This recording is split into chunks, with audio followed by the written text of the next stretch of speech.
Canal Pretos FC no YouTube, trazendo aqui um grande dirigente do São Paulo Futebol Clube, multicampeão como presidente, José Eduardo Mesquita Pimenta, bicampeão da América e bicampeão do mundo, além de campeão paulista também, campeão brasileiro. Um grande benemérito São Paulino para conversar conosco. Presidente Pimenta, prazer imenso em tê-lo aqui no canal Pretos FC durante essa pandemia. Um grande abraço e uma satisfação conversar com o senhor. Opa, essa satisfação é nossa, viu? Também somos saudosos, né, do futebol, né? O futebol sobretudo de ouvi-lo também, né? Vou acompanhá-la. Muito obrigado. O futebol que é tudo para nós. Agora, eu fico pensando no senhor, o senhor que pegou junto com o Calef e João Francisco, que é um grande São Paulino, uma pessoa espetacular. Vocês pegaram uma época áurea do São Paulo, e agora como é que o senhor vê esse momento do São Paulo, que não ganha um título desde 2012 e que vai para 15 anos sem ganhar o Campeonato Paulista, presidente? Peço com muito abatimento, muita tristeza, né? Quem viveu o que nós vivemos, você reproduziu agora, poderia até acrescentar, ainda temos a Supercopa Sul-Americana, 2 Recopas, né? E Ramon de Carranza, Teresa Herrera, que infelizmente estão agora sendo extinguidos, não extintos, mas ganhamos muito, né, Preto? E nós temos muitas saudades daquela época, né? São Paulo era um time vencedor, era um time que era copiado, né? Era um time que era invejado até pelos nossos companheiros, né? E, infelizmente, o São Paulo hoje atravessa uma situação de dificuldade financeira, que é o principal, né? E também sem resultados, sem títulos, né? Nossa torcida que estava crescendo muito, até ameaçamos até a segunda torcida, o Corinthians, lá na época, né? E hoje, certamente, estamos sem nenhuma condição, né, de competição até, né? Estamos vivendo um momento difícil lá no futebol, né? Muito difícil. E financeiramente, nós falamos, a pandemia também tem contribuído para isso, né? O senhor é favorável a que tipo de gestão, a próxima gestão depois do presidente Leco? O senhor será apoiador de qual candidato? Um candidato que prioriza a gestão ou o candidato que prioriza os títulos? Não, a coalizão e os títulos, né? A gestão, certamente, que é base, né? É básico. Sem você refazer a gestão, né? E sem você reequilibrar as finanças do clube, e administrativamente bem, né? Certamente São Paulo não pode almejar títulos, né? Isso é uma consequência, né?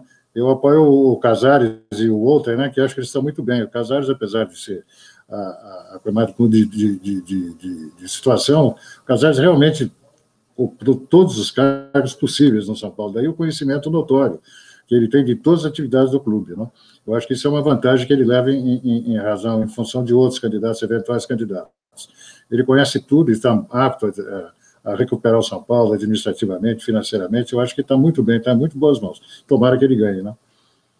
O senhor, então, apoia o Júlio Casares. O Júlio Casares. Ok. O Júlio Casares, ele vai enfrentar quem, na sua opinião? Sim, estão lá, a oposição não se definiu ainda, né? Estão marcando uma convenção, né, para escolher o seu candidato, não sei se eles vão chegar a um acordo, tudo parece crer que será o Roberto Natel, mas não sei, o Marco Aurélio está insistindo, né? Então eu não sei qual será a decisão deles lá. Mas, enfim, qualquer que seja o adversário, acho que o Júlio hoje está mais capacitado, né? Tem mais condições de dirigir o São Paulo, né? E de recuperar a administração do São Paulo e até financeiramente, que é básico, né? Fundamental. Presidente, uma vez numa eleição ali no Salão Nobre do Conselho, eu não vou dizer o nome do grande São Paulino que eu estava conversando, ele me disse o seguinte, ó, eu até elogiei o Marco Aurélio com ele uma vez, e aí ele me falou, não, o Marco Aurélio é muito jovem, e o Marco Aurélio já estava com 60 anos, né? E aí esse mesmo São Paulino me disse o seguinte, para ser presidente de São Paulo tem que ter mais que 70 anos. Por favor. O senhor acha que esse tipo de pensamento, esse tipo de conceito, mesmo valorizando quem tem experiência de vida, não é um retrocesso dentro do futebol? Acho sim, Preto, acho sim. Eu acho que tem que ser renovado, né? Sem dúvida nenhuma, né? E os jovens hoje são muito mais competentes que os jovens da nossa época, né? Não tenho dúvida nenhuma. Então, nós temos que renovar a administração de São Paulo. O fato dos velhos estarem ainda se apresentando, talvez seja por carência de renovação, né? Porque não dá para escolher, vamos dizer, conscientemente um candidato como nós, eu e o Leco, né, que temos 82 anos, né, para presidir um clube moderno, um clube de ponta, né? Eu acho que isso está fora de moda. Tem que ser. O Marco Aurélio não é tão jovem assim, aquilo que você falou, ele já tem mais de 60 anos, né? De modo que ele tem uma experiência, tem uma longa trajetória de vida, sobretudo no futebol, inclusive no próprio São Paulo, né? Então, ele ainda é jovem perante São Paulo, mas já está quase chegando à idade de se aposentar, né? É verdade. O Júlio Casares tem 58, então talvez seja o presidente mais jovem do São Paulo aí nos últimos 30 anos, provavelmente. O Carlos Miguel foi o mais jovem, com 38 anos, Sim. de 84 a 88. Ele foi o mais jovem. Eu tinha 51 anos quando assumi. Perfeito. Então, também não era idoso, né? Mas depois... Mas agora o Conselho envelheceu, né? Infelizmente envelheceu e não foi renovado. E hoje não temos tantos jovens lá, pelo menos com competência, né, para assumir a direção de um clube do porte e do tamanho de São Paulo, né? Mas, presidente, eu me lembro o seguinte, que eu fui também na eleição de São Paulo, e aí os outros clubes se renovaram também politicamente na escolha dos seus presidentes, com o voto do sócio-torcedor.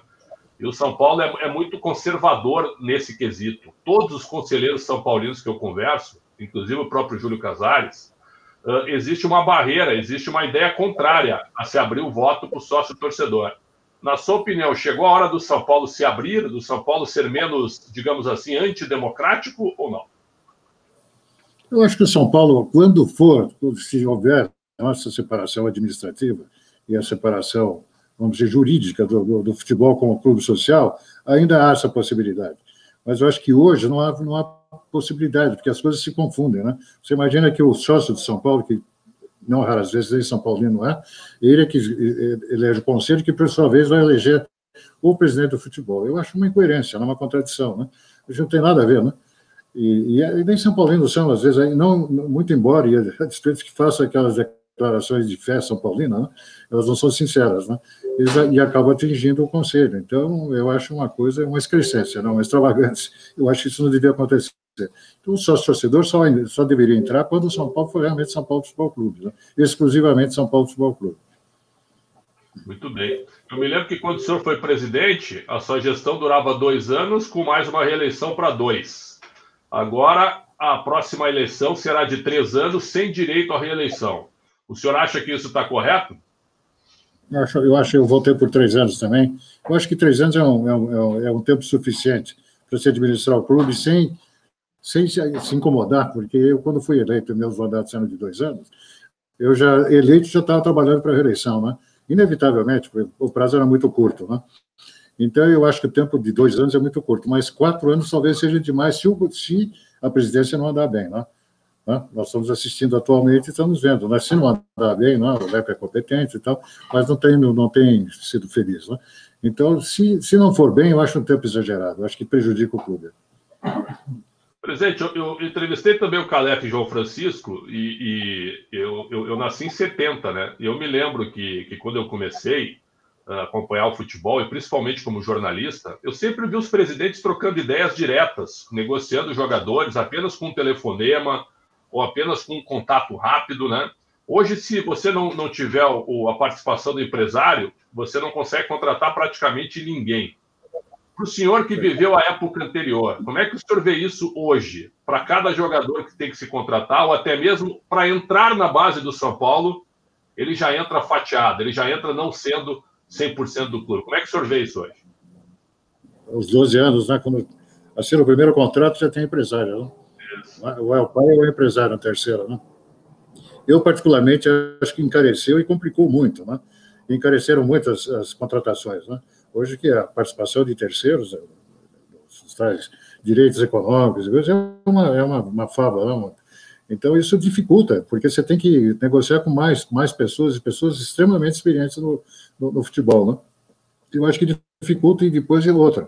Inevitavelmente, os jogadores agem pela cabeça dos empresários, né? Então, o empresário visa exclusivamente o lucro, né? E nós queremos jogador para jogar futebol, né? Para ser um bom jogador e para ganhar títulos, né? Sobretudo o São Paulo, que é um time de ponta, né? Então, eu acho que isso complicou muito a vida dos clubes, né? E, não sei, a própria FIFA parece que tinha intenção de acabar com empresários, né? na intermediação. Não sei se levou isso a cabo, se vai levar a cabo, né?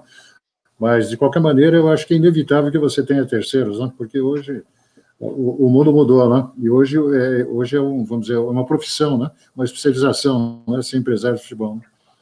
Tanto que não fazia outra coisa, só empresariam os jogadores, né? É verdade, até o pai de jogador virou profissão hoje, né? Para alguns, o pai de jogador é profissão. Eles são exigentes, né? E trabalham para isso, né? E coitado do menino tem que sustentar toda a família, desde os 12 anos até essa preocupação, né? Já leva essa carga, né? É verdade. Eu me lembro que o time que o senhor ganhou a Libertadores, e até o time de 91 também, pô, o senhor tinha, por exemplo, o Cafu, que foi revelado no próprio São Paulo, o senhor tinha o Miller também, que foi revelado no São Paulo, apesar de ter jogado depois em outros clubes. Né? Os Menudos. Menudo. Menudo, não? Os Menudos do falecido Cilinho, que eu me lembro daquele time de 84, 85, 86 e até 87, mas o seu time, por exemplo, o time que foi campeão da Libertadores em 92, se eu não estou enganado, era Zete, aí era Zé Teodoro, não, Zete, Cafu, aí Adilson e Ronaldão e Ivan. Aí o meio de campo, Antônio Carlos, Ronaldão e Ivan. O Adilson de volante. Primeiro, Antônio Carlos, isso. Aí o Tele botou o Adilson, que era zagueiro, de volante. Jogando em Barcelona. Pintado e Raí. Isso, pintado e Raí. Na frente, Miller, Palhinha e Elivelton. Esse time, o senhor tinha o Elivelton revelado na base, o senhor tinha o Cafu, o senhor tinha o Antônio Carlos, tinha o Ivan. Né? Então, o senhor tinha pelo menos uma base ali, o próprio Adilson também, que jogou no Inter depois. Então, o São Paulo sempre foi um clube revelador. Mas hoje, sim, o São Paulo praticamente, os jovens não jogam pelo São Paulo. Não jogam. Olha o Antony já indo embora, o Igor Gomes já tem sondagem do Ajax, pode ser o próximo. Como é que o senhor vê tudo isso? Vê a necessidade financeira, né, Prestes? Se você ganha mais do que entra, né? Se você gasta mais do que você recebe, é inevitável, né? Porque a única válvula de escape que nós temos é a venda de jogadores, né? E se o mercado também for afetado, nós vamos ter dificuldades no futuro também, no futuro próximo, pelo menos, né? Por causa dessa pandemia. Então, se nós dependemos exclusivamente de venda de jogadores, é um problema seríssimo, né? E depois as despesas são muito altas em relação às receitas, né? Isso é um estrago, né? Isso é elementar, né? Isso dono de padaria sabe disso, né? Em casa a gente vive isso, né? Mas saiu mais do que entra, não é um desastre, né? Tem como repor, a não ser com venda de jogadores. Então, os nossos atletas que têm algum futuro, né, são negociados imediatamente. Mas isso não devia ser uma norma, né? Devia ser esporádico, né? Esses deviam sim ascender ao clube principal, né, e diminuir as nossas despesas, né? Trazendo só jogadores que vão realmente contribuir para títulos. Senão, vamos contar com a base, né? A base pode fornecer esses jogadores, né, com toda certeza, né? Aliás, a nossa base é muito boa, né? Com o time muito bem administrada, né? Muito bem formada, né? O senhor contrataria o Pato e o Daniel Alves pelos valores que foram mencionados? Não, sinceramente, não. Com todo o respeito que eu tenho, que acho que são grandes jogadores, né? São craques, né? Daniel Alves, sobretudo, tem uma carreira brilhante, né? Mas, sinceramente, não, né? Sobretudo aleatoriamente, né? Sem saber com que dinheiro ia contar, né? Um eventual patrocínio, né? Que até hoje não aconteceu, né? Uma fortuna, né? Uma fortuna. Vai negociar com o jogador nessa contingência que estamos vivendo hoje, né? O que você pode negociar, jogar para frente, né? Quer dizer, endividar as próximas administrações, né? Não dá para cortar o salário, não dá. Eu acho que espontaneamente e voluntariamente eles não vão fazer. Você sabe que isso depende até de um acordo coletivo, né? E tem que ser através de um sindicato. Então, tem que haver concordância de pelo menos 51% dos jogadores, né? Não sei, é uma dificuldade, né? E depois com essa distorção salarial, né? Alguns ganham 30, 40 e outros ganham 1.600.000, quer dizer. É difícil até conviver, né? É muito difícil, né? Muito difícil. O padrão é diferente, né? Eu acho que até a convivência pessoal deve ser difícil, né? Deve ser de um extremo respeito, de uma hierarquia, né? Até de coleguismo, acho que é diferente, né? Porque imagina o padrão de um Daniel Alves e um padrão de um menino que está lá, né? Ascendendo agora na base, né? Sei lá, não é fácil, né? Administrar isso não é fácil, não é pressa. É por isso que nós estamos vivendo uma situação difícil que estamos. O Casares, o senhor acha que ele vai cancelar os contratos do Pato e do Daniel Alves? Ele tem a mesma ideia que o senhor, que o apoia? Não é só isso, não é cancelar, né? Porque já está feito, né? Nós temos que ver qual é a saída, né? E ele rescindir pura e simplesmente não, porque ele tem que pagar, né? Integralmente. Isso que diz a lei. Se a lei não for modificada, ele tem que pagar integralmente. Portanto, não resolve, né? Agora, não sei qual é a solução que ele pretende dar. Não sei, nós não estamos falando muito ainda no futebol, até porque não queremos atrapalhar essa administração, né, que ainda provavelmente vai disputar o Paulista, né, e talvez uma parte do Brasileiro. Né. Então, eles estão lá e eles estão vivendo essa crise, né, profunda, né, e eles têm que dar uma solução, e essa solução é de curto prazo, porque nós sabemos que o contrato dos jogadores, após 90 dias, sem recolhimento de fundo, eles têm até o direito de rescisão, né. Então, nós sabemos o risco que estamos correndo, nós temos que dar uma solução imediata, né? Então, o Casares tem que se preparar para o futuro, como ele encontrar o futebol, né? Como ele vai encontrar as coisas lá. Né? Os salários estão atrasados nesse momento, presidente? O senhor que faz parte do Conselho de Administração? Eu já falei para você que o regime é presidencialista, né? E o presidente, não sei se eu comentei com você, o regime é presidencialista e até reforçado com o advento da Conselho de Administração, né? Porque o presidente tem o voto de qualidade, inclusive. Ele tem a maioria no Conselho e tem o voto de qualidade. Então, está reforçado. E isso incumbe a ele lá. Eu não sei qual é, imagino que sim, mas imagino qual é o grau de preocupação dele nesse momento. Aquilo que eu já tinha advertido você antes, o Conselho de Administração não tem poderes sobre o futebol. Nenhuma das contas do futebol é aprovada ou examinada pelo Conselho de Administração. Nós só temos notícias se o presidente for provocado, porque espontaneamente ele não traz as notícias. Ele pode contratar o Daniel Alves, a gente fica sabendo via terceiros. Mas nós não sabemos que tem condições de nada. Se provocarmos, ele pode falar alguma coisa. Mas nós não temos nenhuma responsabilidade sobre as ações do futebol, nenhuma competência. Então, está nas mãos do presidente. Se ele não nos conta como ele fez, como ele fará, ele também não vai contar, não vai dizer. Agora, claro que ele tem uma responsabilidade enorme, aquilo que você falou. As despesas são públicas, São Paulo não esconde, as despesas são auditadas. Né? Não obstante um conselheiro tenha reprovado o balanço, mas os balanços são contas auditadas, o balanço pode não ter um resultado favorável. Então, a gestão pode ser classificada como não boa, né? Mas as contas são corretas. Né? Se você não aprovar contas, você prejudica a instituição perante seus credores, né? Os bancos, né? Sobretudo, né?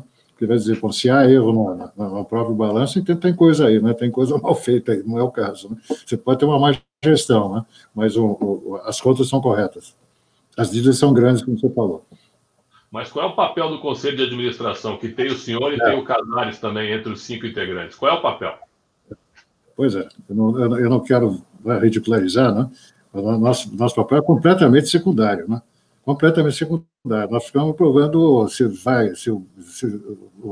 o diretor da peteca vai contratar um treinador para ganhar R$100 por hora, 80, o que o clube vai receber, o que o treinador vai receber, quer dizer, é ridículo.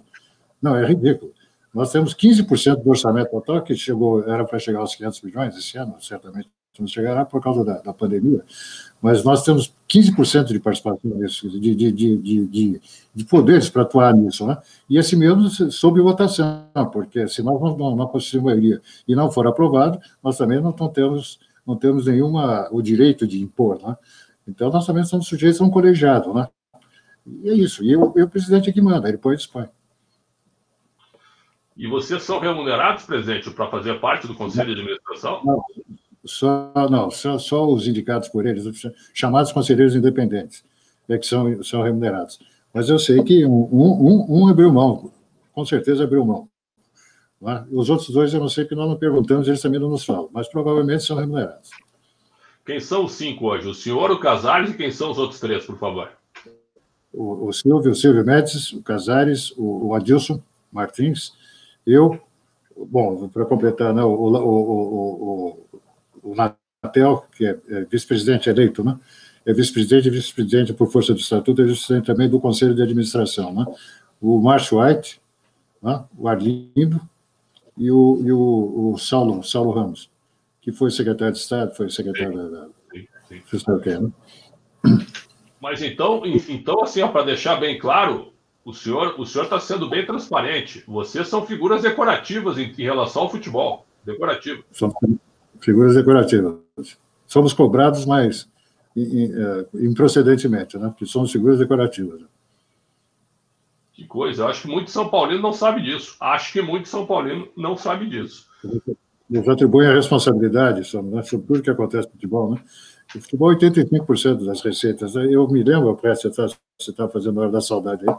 É claro que os tempos são diferentes, mas na minha época, lá em 92, eu cheguei a fechar o balanço com 51% de superávit. o máximo que eu estava vendo os balanços, que também já eram publicados, o máximo que eu gastei no futebol era 52% da receita. E fomos campeões do mundo, campeões da América, né? Mas isso são outros tempos, concordo. Hoje é muito diferente, né? Nós tínhamos uma escala, tínhamos uma tabela de salários, né? Os jogadores, de acordo com a sua qualificação, eles iam galgando, né, a escala e ganhando melhor, né? Se fossem jogadores titulares, ganhavam X, se fosse da seleção, ganhavam, se fosse só apenas reservas na seleção, ganhavam, e se fosse titular da seleção brasileira, ganhavam mais, enfim, tínhamos uma tabela, né? E aquilo era observado com rigor, né? E depois a premiação, que era separada, a gente combinava, geralmente, os jogadores na última hora, nos pressionava para uma premiação melhor, né? Isso é inevitável. Mas, enfim, nós conciliamos os interesses, né? E fomos bem. Nunca tive prejuízo em balanço, nunca. Fiz uma auditoria até o dia que eu deixei, pela Pricewaterhouse, deixei com $1 milhão em caixa naquela época, né? Quando o senhor contratou o Cerezo, na proporção, nas bases daquela época, foi algo parecido com o que foi feito com o Daniel Alves ou não? Não, isso seria impraticável, né? Bom, primeiro que seria impraticável, né? Não, ele veio em outras condições, né? Completamente diferentes, né? Mas que bom que nós contratamos com 37 anos, né? Que grande jogador, né? Nossa. Dá gosto, né? Jogava em todos. Que grande jogador, né? E depois ele tinha um espírito de equipe, né? Embora ele já tivesse a experiência da Europa, né? Isso ele transmitia também para os mais novos, né? E às vezes até instruía um pouco os mais novos, mas ele foi um grande jogador e ajudou muito o plantel, né? E depois se dava muito bem com o Tele, né? No Mineiros, né? Mineirinhos, né? O senhor foi presidente do Raí como jogador, o Raí está no meu time de todos os tempos do São Paulo. Como atleta, para mim, talvez um dos maiores jogadores, se não o maior para muitos. Mas por que o Raí, como gerente ou como diretor executivo, não repete o sucesso da época de jogador? Como é que o senhor avalia a gestão dele no departamento de futebol como executivo? Eu também sou grande amigo dele e grande admirador dele, né? Então, quanto a isso, não há dúvida. Agora, quanto a resultados, eu concordo com você, né? Perante os resultados, há alguma coisa que não está bem, né? Não está indo bem, né? Isso com certeza. Mas isso é visível, é transparente, né? Não estou fazendo fofoca, né? Isso é visível, né? Que o futebol não vai bem é visível, né? Está aí para todo mundo ver. Então, aquilo que você falou, não sei se por ele, ou sei lá, por alguma outra condição, você está muito bem equipado, você conhece melhor do que eu, porque eu não vou CT há muito tempo. Eu só fui para uma reunião recente, mas foi rápido, sem fazer nenhum exame, nenhuma visita mais longa. Mas o CT está muito bem administrado e tem todos os recursos, né, e favorece os jogadores, né, em tudo que é possível. Então, eu acho que não é por falta de infraestrutura, né? O problema lá é que não tem andado, né? O futebol não tem andado, né? Vai mal, é pelos resultados, não é sem fazer nenhuma intriga, mas são os resultados que não são condizentes até com a importância do clube, né, do São Paulo, né?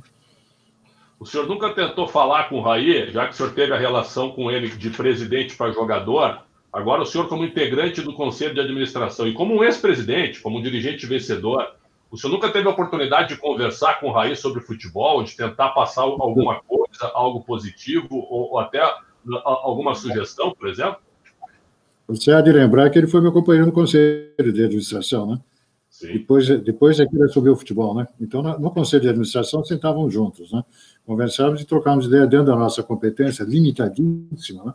Mas ainda trocávamos alguma ideia. Mas no futebol, não falei mais com ele, e até porque, acho que não devo me meter, né? Já que nós não temos nenhuma participação na administração do futebol, acho que também não devemos nos meter para falar sobre resultados, né? Mas é evidente que os resultados não são bons, né? Isso está claro. O Raí, já se eu falei de futebol com ele, eu me lembro que eu fiquei muito bravo com ele uma ocasião, eu vou contar aqui uma historinha, uma coisa de velho, né? Historinha. Nós estávamos invictos na Espanha, nós jogávamos lá aquelas competições da Espanha, né? Estávamos invictos, jogávamos também a Taça de Barcelona, né? E estávamos muito bem. Então. E nós tínhamos um último jogo que o Atlético de Madrid nos convidou, que era para encerrar a nossa temporada lá, e naquele dia encerrou-se o contrato o contrato dele, de contrato de São Paulo, né, jogador de atleta.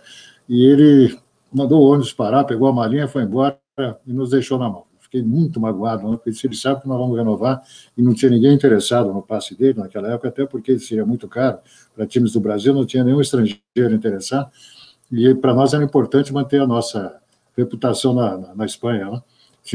Estávamos invictos lá na Espanha. E ele mandou parar o ônibus no meio do caminho, tirou a maleta dele do ônibus e foi para o aeroporto, embarcou e nós perdemos o jogo. Né? O que é pior, perdemos o jogo. É a única coisa que eu me lembro. E quando eu contei para ele que na época dele, quando nós o vendemos, nós também fizemos um seguro, não sei se você lembra, e ele só foi entregue 6 meses depois, né? Sim. Para o Paris Saint-Germain, lembra-se, né?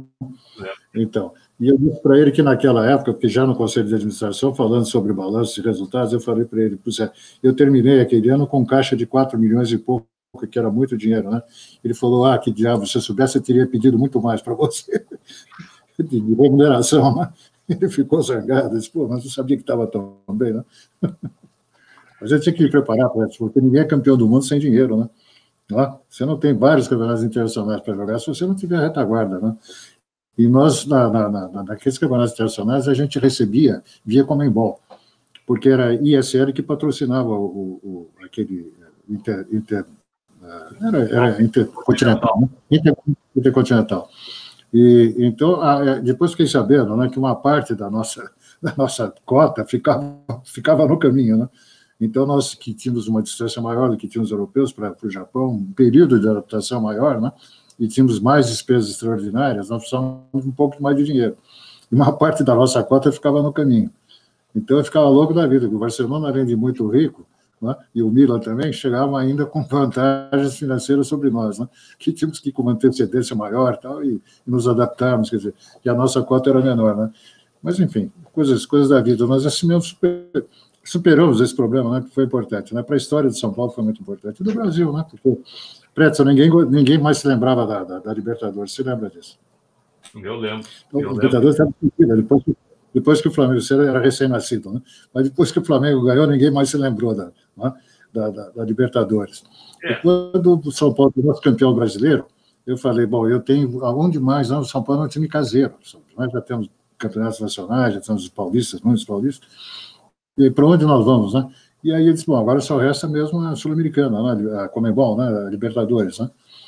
E aí procurei me aproximar do presidente, e depois fiz uma amizade muito grande, muito próxima. Ao final do meu mandato, já quando estava saindo, saí em abril, em março me tornei compadre dele. Eu fui padrinho do filho dele, do segundo casamento. Então, você vê o grau de relação. Mas aí nos aproximamos de Conmebol e nos interessamos. Só para você saber, por curiosidade, o Tele Santana não gostava da Conmebol, nem queria saber da Libertadores.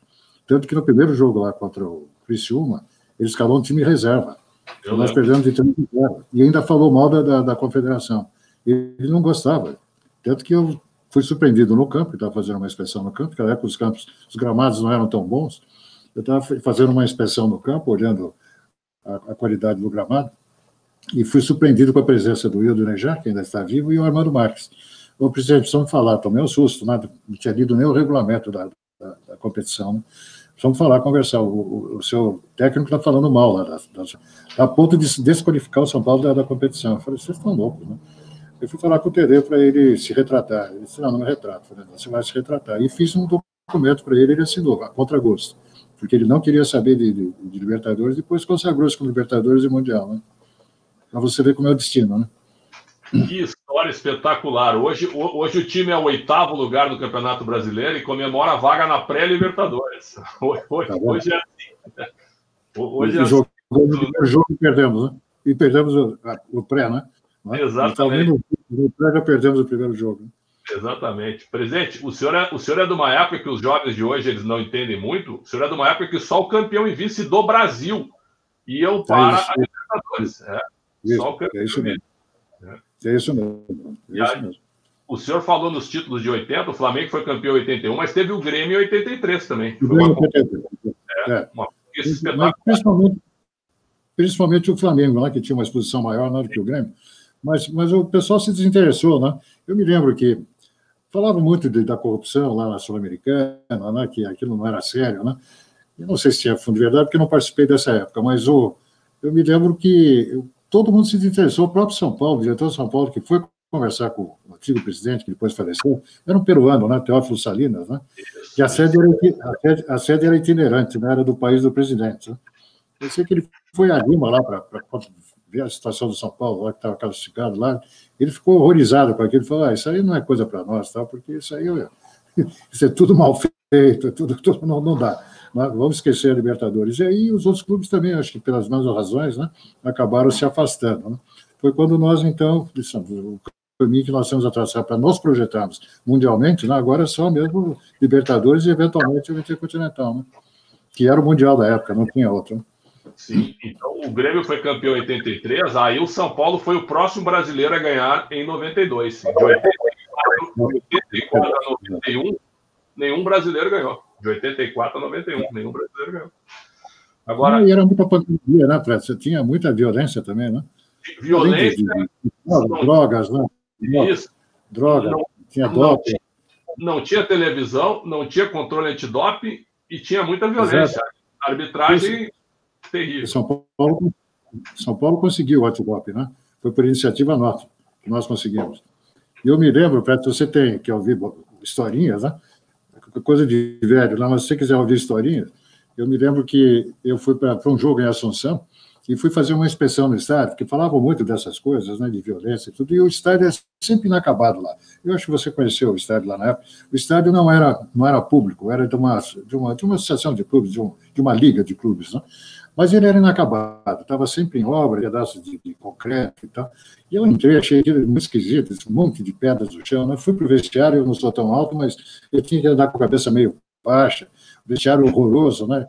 Eu estava andando no campo e achei um bodoque, um estilingue. E disse, puxa, esse negócio aqui não é, eu vou lá para a confederação, vou fazer uma representação, né? Porque, pelo jeito, nós estamos correndo risco mesmo, aquilo que se falava é verdade. E o presidente, que já tinha se tornado meu amigo, não tão próximo, mas meu amigo, então, falou, não tem problema, senta aí e faz a representação. E eu fiz. E ele me deu o cara e me disse, presidente, fique tranquilo, não se preocupe, que eu já vou ligar aqui para a segurança, para aumentar a segurança do estádio. E ligou na minha frente e tal. E assim correu, e depois você conhece a história que você acompanhou, e o São Paulo foi bem sucedido, graças a Deus, e hoje todos querem, estão atrás da Libertadores. Né? Sem dúvida. O senhor acha que o time atual do Fernando Diniz pode ganhar a Libertadores? Poder pode, né? Mas em termos, né? Precisa primeiro ganhar alguma coisa embaixo, né? Você ganhar alguma coisa. A Libertadores já é um campeonato de ponta, né? Já é mais difícil, né? Mais complicado. E também esse problema de mata-mata, também muda um pouco o estilo, né? O comportamento, né, do clube, né? Não é um campeonato de pontos corridos, né? Então é diferente. Vamos ver. Eu confio nele, eu acho que ele é um bom técnico. Se vai ficar, também não sei. Isso vai depender dos novos dirigentes, né? Dos eleitos, né? Mas eu acho que ele é um bom técnico, né? O Pretzel também tocar de técnico a toda hora não adianta nada, né? Isso está claro, né? O São Paulo era modelo em não trocar técnico, mas nos últimos anos para cá é o que mais tem feito. O que mais tem feito é trocar técnico. Mas sem sucesso, né? Se tivesse sido sucesso, mas a fórmula, a receita é essa, mas não é, né? É verdade. Aliás, presidente, no final da entrevista, como eu sempre faço, eu gostaria de fazer com o senhor aqui o São Paulo de todos os tempos. O meu time comparado com o seu time. Me perdoe, me releva. Sabe por quê? São tantos times de todas as épocas, eles são tantos amigos, né? Eu gostaria de não discriminar ninguém, não, porque realmente convivi com uma boa parte, né? Por força da minha idade, eu ainda conheci o São Paulo de 46, né? Com Sassi, de Ondas, né? Luizinho, em 46, Luizinho ainda, Luizinho de Mesquita de Oliveira, né? Era até meu xará. Mas eu conheci esse time, né? Savério, Mauro, Bauer, Rui Noronha, né? Então, sei lá, era um timaço, né? Era um timaço. Então, eu não gostaria de não distinguir para não magoar ninguém, porque são tantos, né? Nós tivemos várias seleções, aliás, durante muitos anos, São Paulo foi quem mais forneceu jogadores para a seleção brasileira, né? Não tem problema, mas depois eu lhe pergunto com calma algumas coisas. Mas assim, para falar da gestão atual, o presidente Leco é o primeiro presidente remunerado na história de São Paulo. O senhor acha justo? O senhor acha correto? Acho sim, porque é dedicação plena, né, total, e até uma excrescência nisso, porque ele é menor remunerado do que alguns diretores, né? Mas por força dos limites que a lei impõe, né? 70% dos maiores salários do federal, né? dos empregados federais. Então, isso é por força de lei. Mas eu acho que deve ser sim, porque é dedicação plena. Né? E o hotel, por exemplo, na minha época, nem ajuda de custo tinha. Era meu carro, meu motorista. Né? E se eu tivesse casamentos, que, né, certamente aumenta, né, a parte social. Tá? Se tivesse casamentos, eu tirava do meu bolso, né, para mandar presentes, para estar presente. Então, eu acho que tudo bem. Isso foi uma época. Não, foi uma época. Eu acho que isso era uma praxe, era institucional. Né? Mas eu acho que hoje é impossível. Se você trabalhar de graça, não dá. Né? É impossível. E porque lá, você sabe que o presidente não tem horário. Né? Noite adentro. Né? Então, eu acho justo. Acho até que é uma incoerência o presidente ganhar menos que alguns diretores. Né? Isso eu acho até uma contradição. Mas, enfim, não sei se isso pode ser resolvido de outra maneira, mas eu acho que está certo. Por exemplo, o próprio Júlio deve... Ele tem um funcionário ativo, né, tanto da SBT como da Record, né? E certamente ele vai ter que abrir mão de alguma coisa. Eu não sei qual é a solução que ele vai dar pessoalmente, mas ele vai ter que abrir mão de alguma coisa.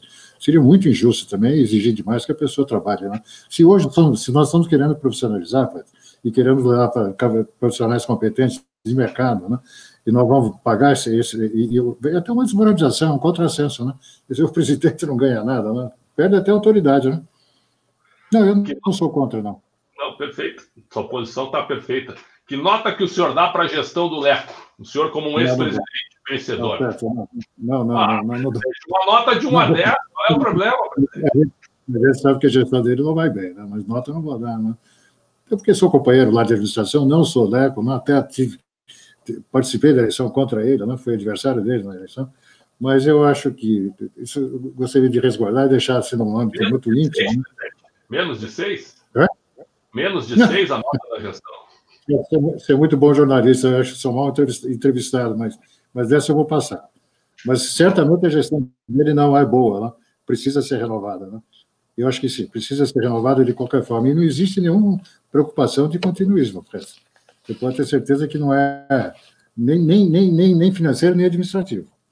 Nós não temos nenhum desejo de que haja continuidade do que está lá. E acho que o Júlio leva uma vantagem muito grande, porque, como ele militou em muitas áreas lá do clube, né, desde que ele entrou, ele sempre foi situação. Né? Então, por força disso, ele conhece muito bem o clube e as necessidades do clube. Né? Como assim o Walter Júnior também, ele tem uma participação muito boa lá no Conselho. Dizer que ele é de situação seria uma barbaridade, né? Pois ele está sempre lá debatendo os assuntos que são levados para o Conselho, sempre com muita força, muito vigor, né? Ele é competente, eu acho que vai dar um jeito também no Conselho. Eu acho que estamos bem representados. Presidente, eu sou gaúcho, eu estou há 13 anos aqui na mídia de São Paulo, e quando eu cheguei aqui em julho de 2007, o São Paulo já era campeão brasileiro, estava sacramentando o bicampeonato dos pontos corridos, e depois foi tri. Algo realmente espetacular. Tricampeão dos pontos corridos é um negócio muito difícil, ainda mais no equilíbrio aqui no Brasil. E aí, depois o São Paulo caiu muito. O São Paulo era o maior clube da América do Sul. E hoje, alguns conselheiros me procuram para me informar o seguinte, eu até queria saber do senhor, que a dívida do São Paulo ela já está batendo perto da casa de R$1 bilhão. É isso mesmo? Não, isso é exagero, né? Exagero? Isso é exagero. Não, se fosse R$1 bilhão, estava falido. Natal. Não, mas nós temos condições de pagar. A rigor são em torno de 500 milhões, está publicado, né? Mas são em torno de 500 milhões, mas nós temos condições de pagar, sem dúvida, é questão de administração, né? Claro que temos que renegociar essas dívidas, temos que fazer um alongamento, temos que ter um estudo muito bem feito de tudo, das origens, né? Você sabe que hoje nós temos mais de nós temos 1.100 empregados no clube, empregados, colaboradores que eles chamam, né? Além do futebol, né? Quer dizer, isso é muita coisa, né? Isso ninguém aguenta, isso é uma grande empresa, né? Isso é realmente difícil administrar. Então, alguma coisa terá que ser feita, mas eu acho que o Júlio tem todas as condições de fazer uma boa administração. Eu acho que ele está bem cercado, o plano de metas dele é muito interessante, ele vai divulgar nesses dias, e eu acho que ele tem vai sofrer, não é, Preta? Porque não é brincadeira, né? Vai sofrer. Mas se for bem administrado e tiver a sorte, talvez, do mercado internacional de fazer alguma venda, alguma coisa, isso vai aliviar muito a conta do São Paulo. Se São Paulo se equilibrar, vai voltar a ser o que era, né? Você não tem a dúvida. São Paulo é muito grande, né? O patrimônio do clube é muito grande, né? E esse patrimônio líquido negativo que nós temos é só das contas do clube, né? O patrimônio não se envolve. Nós não temos... O patrimônio não está no patrimônio líquido, não está contabilizado. né? Até porque não se permite fazer uma reavaliação, a lei não permite, né? Então, é exclusivamente resultado da má administração, dos resultados negativos. É por isso que hoje nós temos um patrimônio líquido negativo. Mas o nosso patrimônio imobiliário, físico, de direitos, né, enfim, de escudos, de imagem, tudo isso é muito maior do que essa dívida, né? Isso não tem dúvida que sai, não tem dúvida, mas precisa ser bem administrado, né? Presidente, eu me lembro que quando o presidente Aidar, eu me lembro muito bem com o presidente Aidar, quando ele teve na sua segunda gestão agora, em 2015, ele foi alçado assim de uma hora para outra a retornar ao clube, e aí a gestão dele ela foi uma gestão muito confusa, muito complicada, era um pepino por dia, para a imprensa um prato cheio, mas era uma confusão toda hora. Por que o presidente Aidar, com tanta experiência, até com seu pai, o Henri Aidar, com tudo que ele tinha realmente, por que ele foi tão mal na segunda gestão? Por que ele teve que renunciar? Há muito tempo que eu não via isso, teve que renunciar ao seu mandato. Por que aconteceu isso, na sua opinião? Pretz, eu não sei, eu também concordo com você, eu também fiz parte da primeira administração, ele é um advogado muito competente e é muito inteligente, né? E tem tradição no clube, o próprio pai, né? Mas eu também fiquei admirado, porque eu tinha muita consideração por ele, né? E tenho ainda. Mas, enfim, eu acho que desandou, né? Não sei, as coisas lá foram apuradas, né? E a coisa desandou. E ele, muito pressionado, até pelos próprios companheiros de escritório, acabou renunciando, né, ao mandato. Depois ele foi cassado no conselho. Mas acabou renunciando ao outro pressionado, né? Talvez até tenha se arrependido, viu, Prestes? Talvez ele não devesse ter renunciado, né? Devesse ter sustentado mais. Mas, enfim, ele, pressionado, não resistiu, né? A gente não sabe, isso é humano, né, Prestes? Quando você sofre, né, uma situação, um constrangimento desse, você às vezes pode até hesitar um pouco, né? E acabou renunciando, que eu acho que foi ruim para ele. Mas ele é membro nato do Conselho Consultivo. E ele frequenta, né? Raramente quando nós nos reunimos, mas ele vai. E eu vou tentar entrevistá-lo logo, porque eu também me dou muito bem com ele. Para fechar, então, grande presidente José Eduardo Mesquita Pimenta, nós combinamos aí 40 minutos, já estamos com 42 minutos, então eu vou fazer rapidinho um bate-bola com o senhor. O maior goleiro da história de São Paulo, por favor. Você me livra dessa, vai. Eu tenho o Rogério e tenho o Zé. Tem o Valdir Pérez. Eu sou do tempo do Gijo ainda, imagina. Você não era nascido. Você não era nascido. Mário, Savério e Mauro. Nossa Senhora. Então, nós temos tirado os grandes goleiros, né? Não, o Zé e o Rogério são meus preferidos, evidentemente, até porque fizeram carreira na minha época, né? Não sei se você sabe, o Rogério chegou no dia 7 de setembro de 1990, né? Foi exatamente no ano em que eu assumi, né? Ele estava lá em dúvida, o pai estava questionando se ele ia continuar, se ia ajudá-lo lá na empresa dele, ou se ele ia continuar no futebol, ele falou, vou continuar no futebol, falou, então você vai ficar no São Paulo. Ele chegou exatamente no dia 7 de setembro, nunca mais deixou São Paulo. Ele morava lá conosco, até no Morumbi ele morou, né? Então, o Zete é o meu goleiro, né? Foi o meu goleiro, né? Então, mas eu tenho ótimos, mas você não me impressione, não, porque são tantos e bons, né? Não tem problema, mas o senhor acha que o Leco administrou mal o Rogério como treinador? O Leco foi mal nessa? Pois é, foi uma soma de circunstâncias, de contingências, né? Lá que acabou dando no que deu com a precipitação que houve. Você vê, eu nem, como candidato, eu não cogitava dispensar o Rogério, nunca. Primeiro, o Rogério é um grande atleta, né? Segundo, que ele tinha toda a expectativa de que ele se tornasse um excelente treinador, né? Ele é do ramo, né? E certamente será, já é hoje e será no futuro, né? Então, eu jamais pensei em tirar o Rogério, né? Isso não tinha nenhuma... Não estava nos planos tirar o Rogério. Agora, fizeram lá às pressas um contrato e que estabeleceram uma multa, né, sem prazo, né, em qualquer ocasião, em qualquer momento, ele poderia rescindir o contrato para receber 5 milhões. Isso foi um exagero, né, foi um excesso. Né, tanto que as coisas se precipitaram, né, você conhece a circunstância, se precipitaram e ele acabou recebendo 5 milhões, o que, na época, representou um ônus muito grande para São Paulo. Né. Mas o Rogério, excelente. Eu não jamais pensei, e nem faria, né, tenho certeza que não teria feito. Muito Tenho certeza bom. que não teria feito. Presidente José Eduardo Mesquita Pimenta, mas essa o senhor pode responder sem ter nenhum problema. Qual foi o maior jogador da história de São Paulo? Um só para o senhor, o maior de todos que o senhor viu, que representa tudo que o senhor entendeu como um grande nome de São Paulo? O Pretz, você insiste, né? Você sabe que é o meu ponto fraco, né? O senhor é histórico, pô. O senhor ganhou tudo como presidente. Então, eu vou me reportar ao passado para deixar todos os que são mais contemporâneos do Leônidas. Que espetáculo. Leônidas da Silva. E o melhor técnico da história? Pelé? Bom, para mim foi o Tele. Né? Apesar de algumas divergências que nós tínhamos, para mim foi o Tele, com certeza. Né?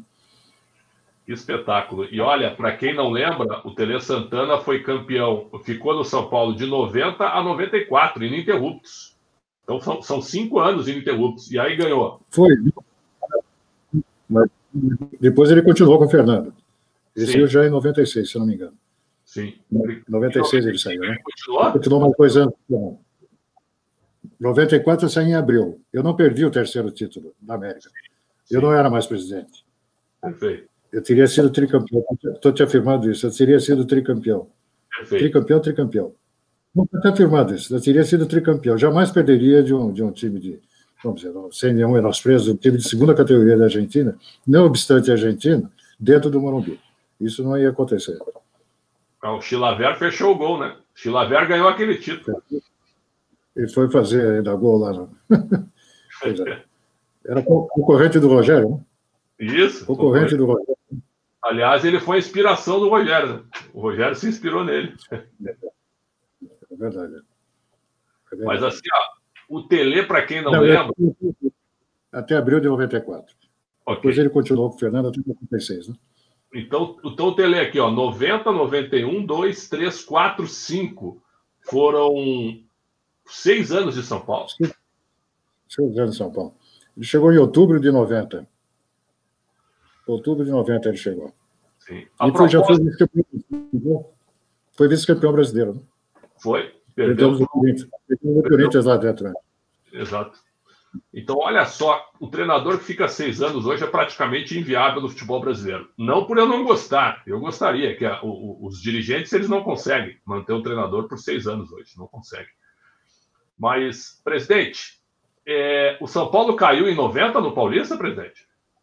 Não, você sabe que não, Pretzel. O regulamento já existia, eu não participei, mas o regulamento já existia, não falava em rebaixamento, essa expressão não existe lá.